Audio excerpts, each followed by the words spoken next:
Hello students, good morning. So today we are discussing 12th class physics chapter 7 alternating current NCERT textual question answer, and we are starting from question number 7.1. Okay students, so आज हम करने वाले हैं, hope आपको सब पता चल गया होगा, और this is our part 1 student, part 1 in our numerical series. So let's start students. Question number 7.1 is on your screen. A 100 ohm resistor is connected to a 220 volt.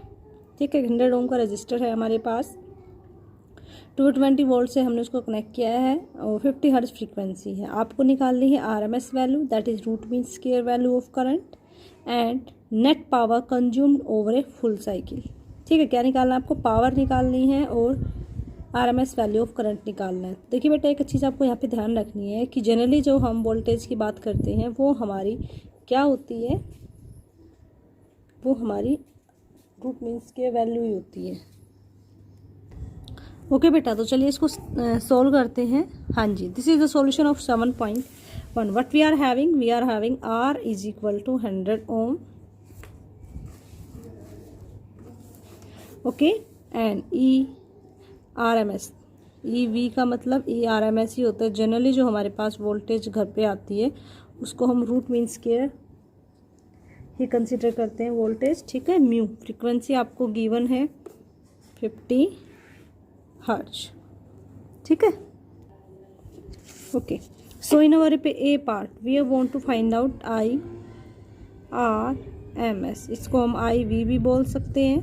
ये हमें क्या करना, फाइंड आउट करना है. तो we know that IV is equal to EV upon R. This is the RMS value of current, this is the RMS value of voltage, this is the resistance. So put the value of ERMS, that is 220, and this is 100 ohm, and after this we are getting 2.2 ampere. This is the required value of current that we want to find out. Now in our part B, we want to find out net power consumed over full cycle.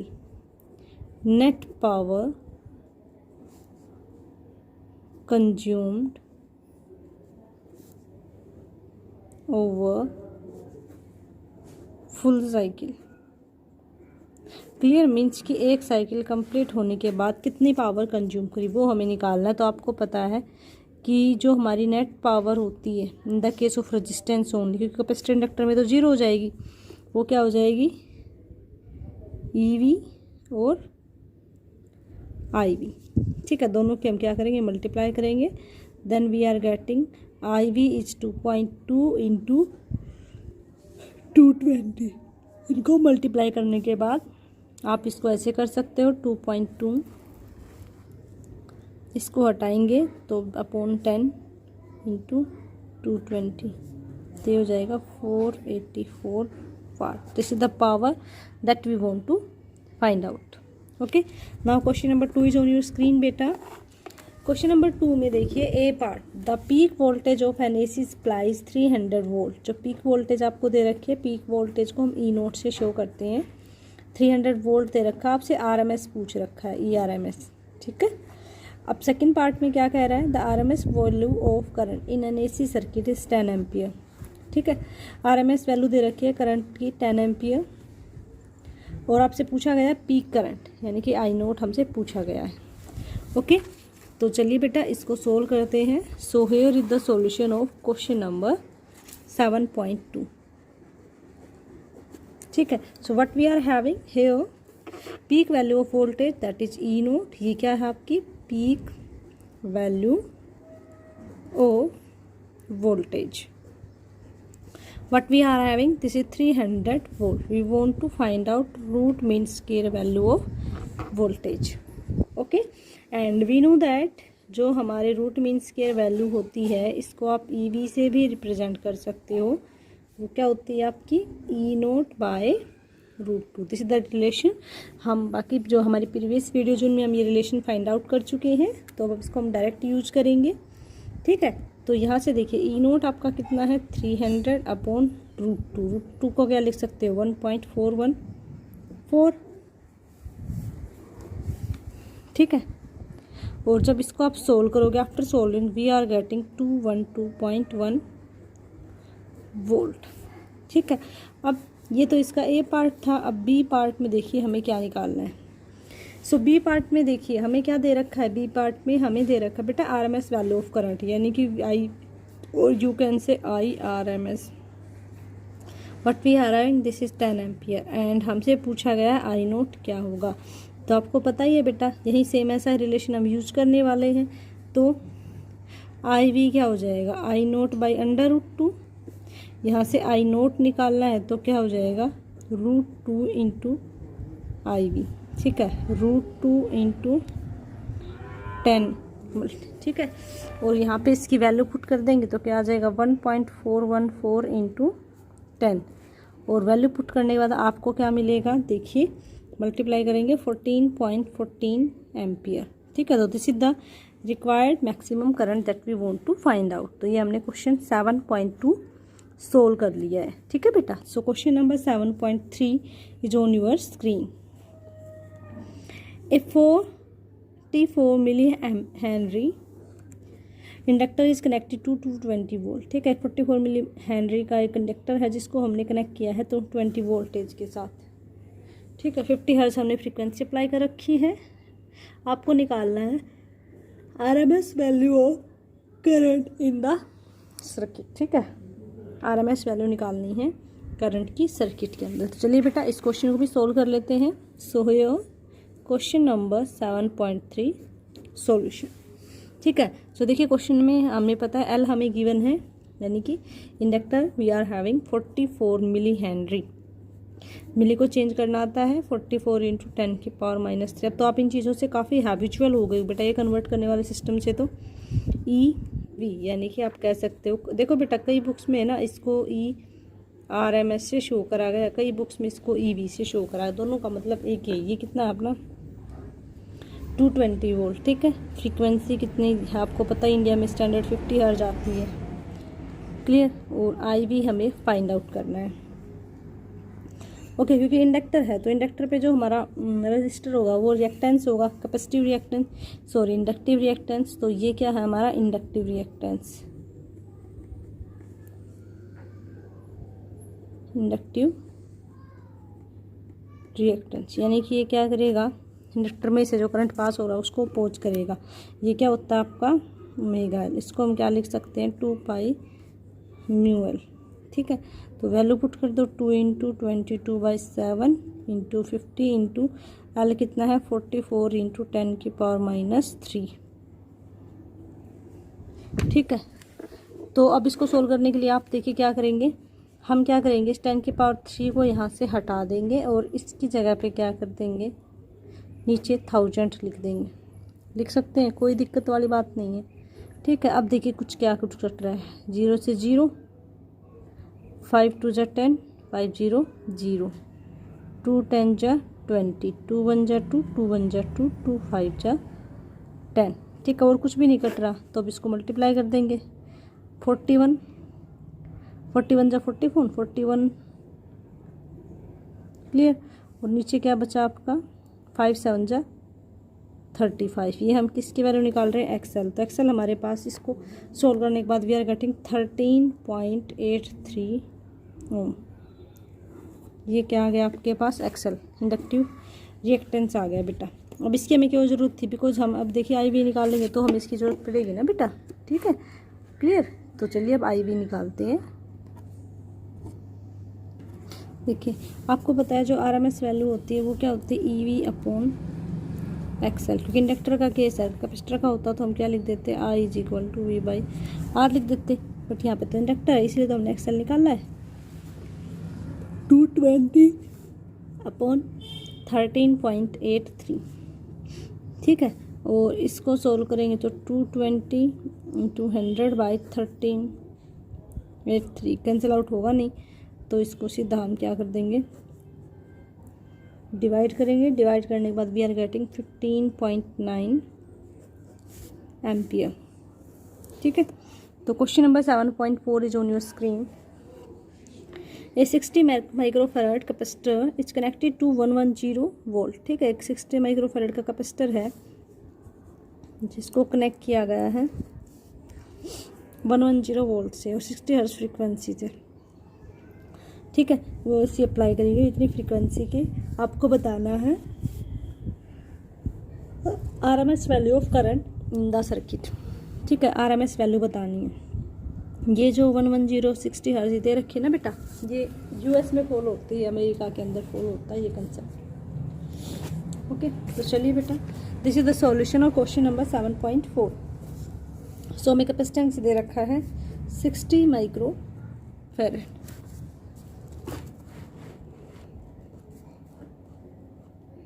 Okay, अब micro को हमें convert करना आता है, तो micro को convert करेंगे, then we are getting 60 into 10 की power -6 farad.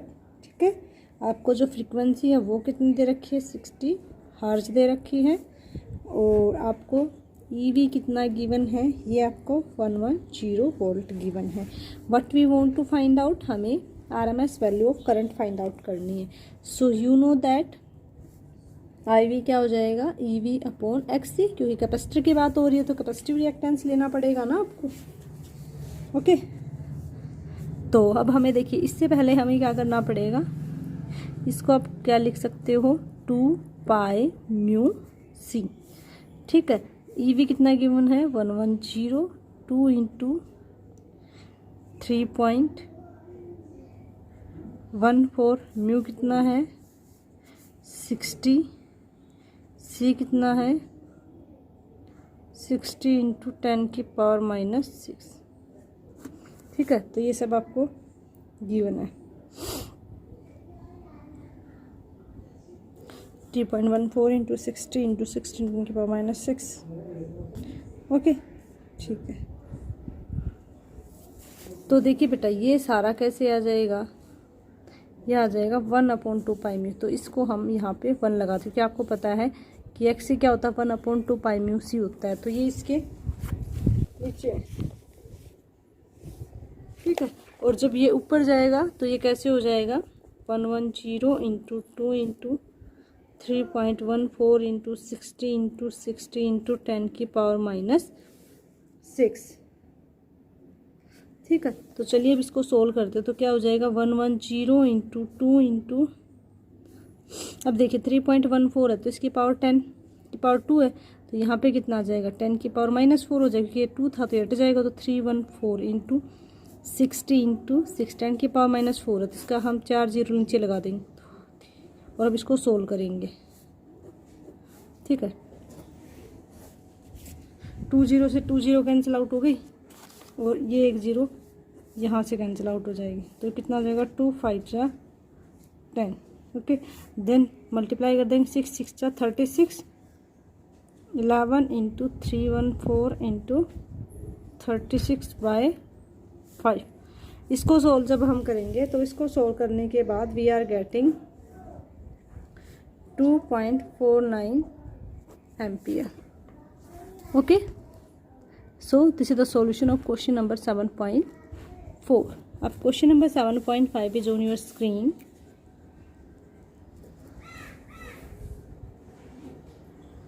In question number 3 and 4, ठीक है, क्वेश्चन नंबर 3 और 4 में what is the net power absorb by each circuit over A complete cycle. ठीक है, अब देखिए जो क्वेश्चन नंबर 3 है उसमें हमने इंडक्टर का जिक्र करा है और क्वेश्चन नंबर 4 में हमने कैपेसिटर की जिक्र करा है। तो इसमें हम दोनों में क्या फाइंड आउट करेंगे, हमें फाइंड आउट करनी है पावर। और इवन आपको पता है कि कैपेसिटर में भी और इंडक्टर में भी जो एवरेज पावर होती है वो क्या होती है, 0। बट क्वेश्चन में पूछा गया है, तो चलिए इसको सोल्व करते हैं।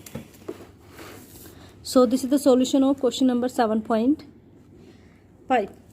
अब देखिए 7.5 में देखो पहले किसकी बात करेगी, क्वेश्चन नंबर 3 में, और यहाँ पे हम बात करेंगे क्वेश्चन नंबर 4 में। तो इसकी किसमें किसकी बात करेगी, है कैपेसिटर की। इसमें किसकी बात अभी हमने सोल्व करी ना, ऊपर इंडक्टर की।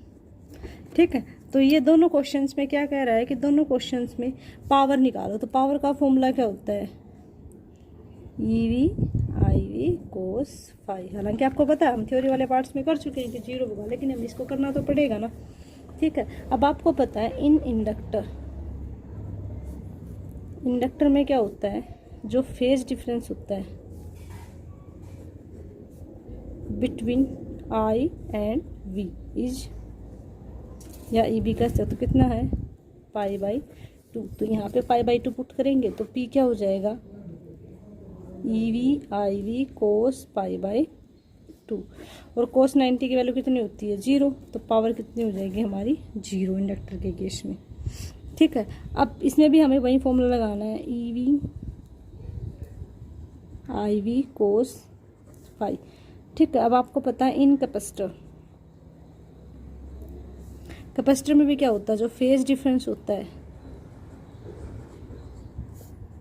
Between E and I is 90 degree, that is π/2। तो इस इक्वेशन में हम फिर से पुट करेंगे, पुट करने के बाद p क्या हो जाएगा आपका 0 हो जाएगा। तो यहाँ से आपने क्या देखा कि in both cases power spend in 1/2 cycle is applied back to the other half cycle. यानी कि आप क्या कह सकते हो कि एक साइकिल में हम जितना इसको पावर देते हैं, सेकेंड हाफ साइकिल में पावर हमें वापस मिल जाती है।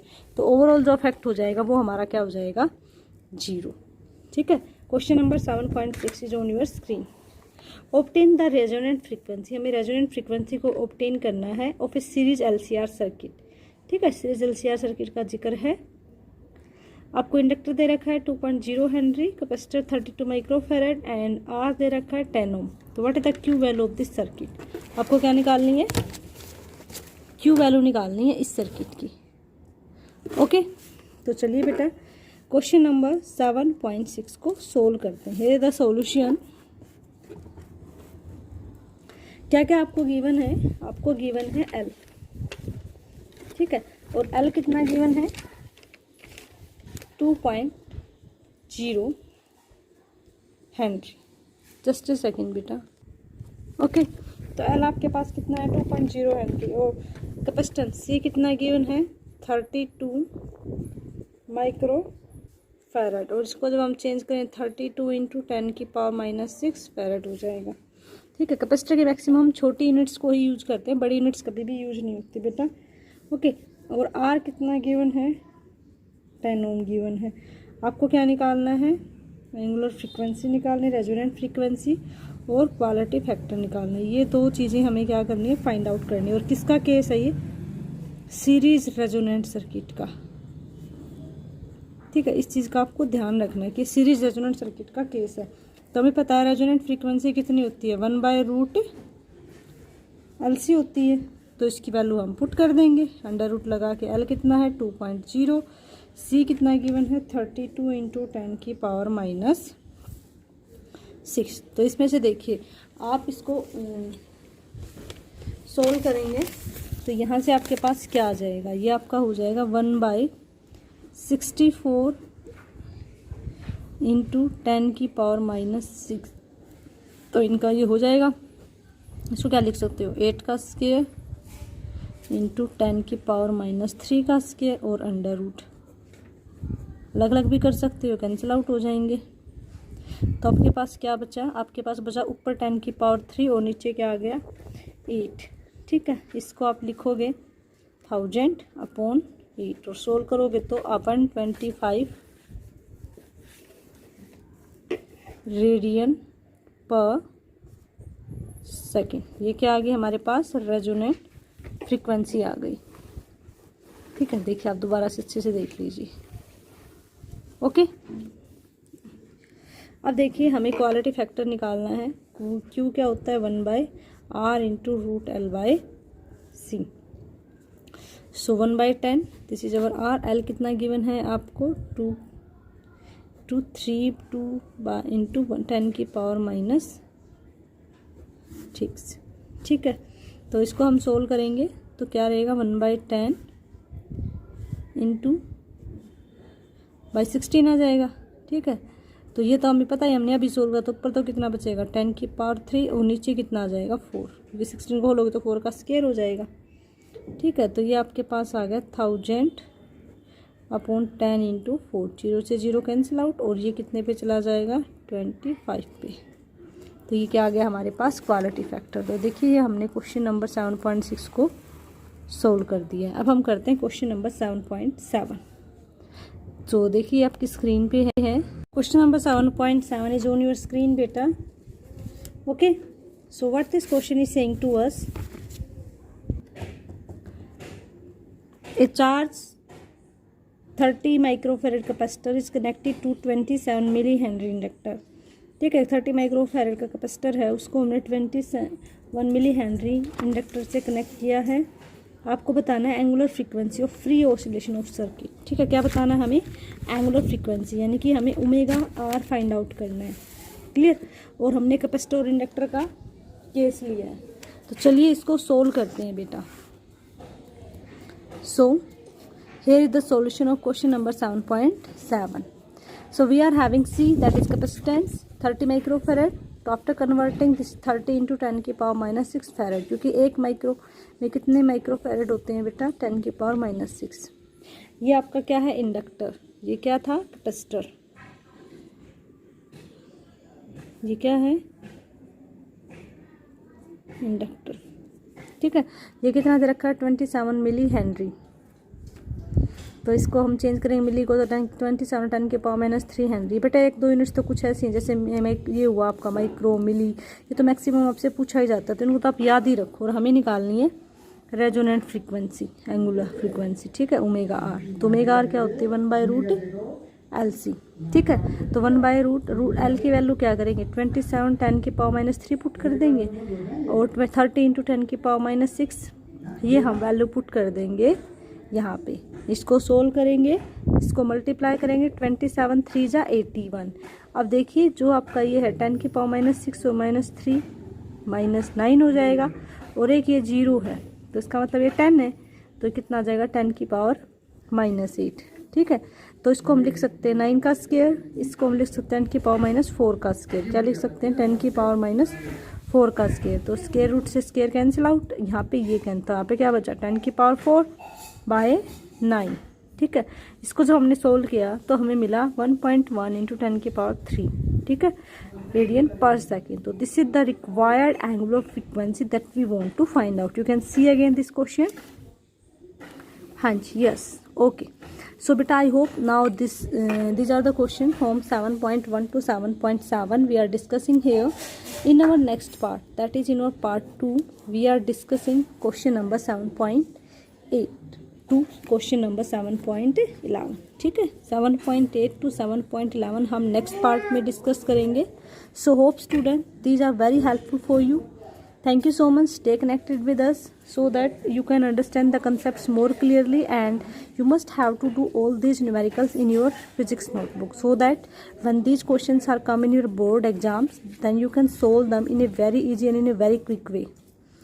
Okay, so thank you so much student. Have a nice day. Take care.